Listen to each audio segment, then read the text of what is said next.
السلام علیکم ورحمۃ اللہ وبرکاتہ۔ نماز کے مسائل پہ ہمارے لیکچرز چل رہے ہیں۔ نماز کا طریقہ آج کل ہم پڑھ رہے ہیں۔ آج ہم سیکھیں گے نماز میں رکوع اور سجدہ کرنے کا سنت طریقہ کیا ہے۔ رکوع میں جانے سے پہلے اور رکوع سے اٹھنے کے بعد تکبیر تحریمہ کی طرح دونوں ہاتھ کندھوں تک اٹھانا مسنون ہے، اسے رفع یدین کہتے ہیں۔ 3 یا 4 رکعتوں والی نماز میں دوسری رکعت سے اٹھنے کے بعد بھی رفع یدین کرنا مسنون ہے۔ حضرت نافع رضی اللہ تعالیٰ عنہ روایت کرتے ہیں کہ عبداللہ بن عمر جب نماز شروع کرتے تو اللہ اکبر کہہ کر دونوں ہاتھ اٹھاتے اور جب رکوع کرتے تو دونوں ہاتھ اٹھاتے اور جب رکوع سے اٹھنے کے بعد سمع اللہ لمن حمیدہ کہتے تو پھر دونوں ہاتھ اٹھاتے، اور جب 3 یا 4 رکعتوں والی نماز میں 2 رکعتوں کے بعد اٹھتے تب بھی دونوں ہاتھ اٹھاتے اور فرماتے کہ آپ صلی اللہ علیہ وآلہ وسلم اسی طرح کیا کرتے تھے۔ یہ بخاری کی حدیث ہے۔ اب جو ہے نا رفع یدین کی حدیث تقریباً 33 صحابہ کرام سے ثابت ہے، 33 صحابہ کرام اسے روایت کرتے ہیں۔ اب پاکستان میں یہ بھی بڑا المیہ ہے جی، رفع یدین کرنا ہے نہیں کرنا، دیکھیں یہ آپ صلی اللہ علیہ وآلہ وسلم کی سنت ہے، آپ نے کیا ہے یہ عمل، تو اگر کوئی نہیں کر لیتا ہے تو اچھی بات ہے، کوئی نہیں کرتا تو اس پہ بھی کوئی گناہ نہیں ہے، کوئی سنت کو اختیار کرنا چاہتا ہے تو کر لے۔ لیکن ہمارے ہاں اس مسئلے کو نا بڑا جو ہے گمبھیر مسئلہ بنایا ہوا ہے، اور لوگوں کی کئی دفعہ اس بات پہ جو ہے بحث ہو جاتی ہے، اور کوئی بات پھر کئی دفعہ انسان کے منہ سے غلط بھی نکل جاتی ہے۔ اور دوسرا ایک اور رسول جو ہمارے یہاں مشہور ہے جی، رفع یدین کیوں کرتے تھے جی؟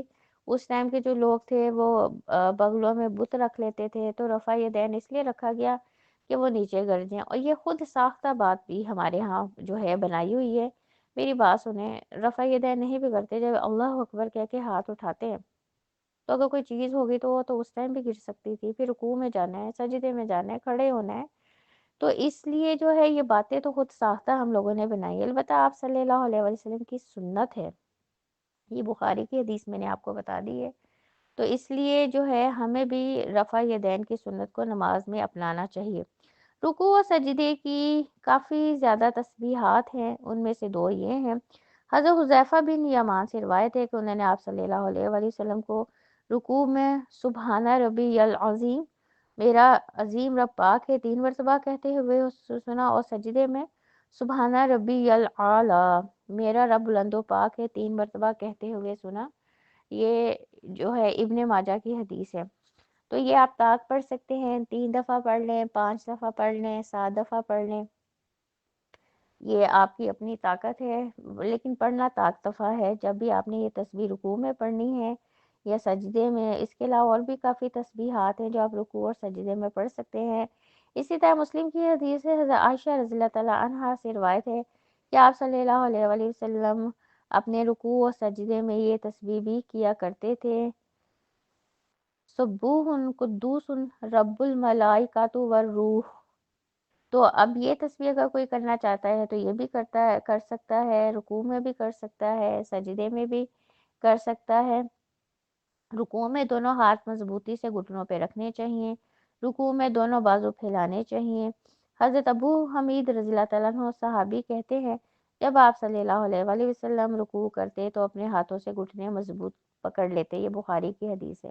اور دوسری حدیث حضرت عائشہ سے مروی ہے، حضرت عائشہ رضی اللہ تعالیٰ عنہا فرماتی ہیں کہ آپ صلی اللہ علیہ وآلہ وسلم رکوع کرتے تو اپنے دونوں ہاتھ گھٹنوں پہ رکھ لیتے اور اپنے بازو پھیلا دیتے، یہ ابن ماجہ کی حدیث ہے۔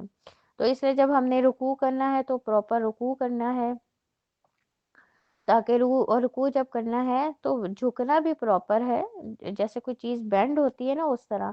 کئی لوگ رکوع کر رہے ہوتے ہیں تو پراپر جھک نہیں رہے ہوتے، وہ بھی سنت طریقہ نہیں ہے۔ رکوع جب کرنا ہے تو پراپر جھکنا ہے۔ اور دیکھیں نماز کے جو بھی طریقہ آپ صلی اللہ علیہ وآلہ وسلم نے ہمیں بتایا اس میں ہمارا فائدہ ہی فائدہ ہے۔ حالت رکوع میں کمر سیدھی اور سر کمر کے برابر ہونی چاہیے، اونچا نہ ہو نہ نیچا۔ حضرت عائشہ رضی اللہ تعالیٰ عنہا فرماتی ہیں کہ آپ صلی اللہ علیہ وسلم جب رکوع فرماتے تو اپنا سر کمر سے نہ اونچا کرتے نہ نیچا کرتے، بلکہ سر و کمر برابر ہوتے۔ تو اب اس حدیث، یہ مسلم کی حدیث ہے، اس سے بھی ہمیں پتہ چل گیا کہ کیا طریقہ ہے رکوع کرنے کا۔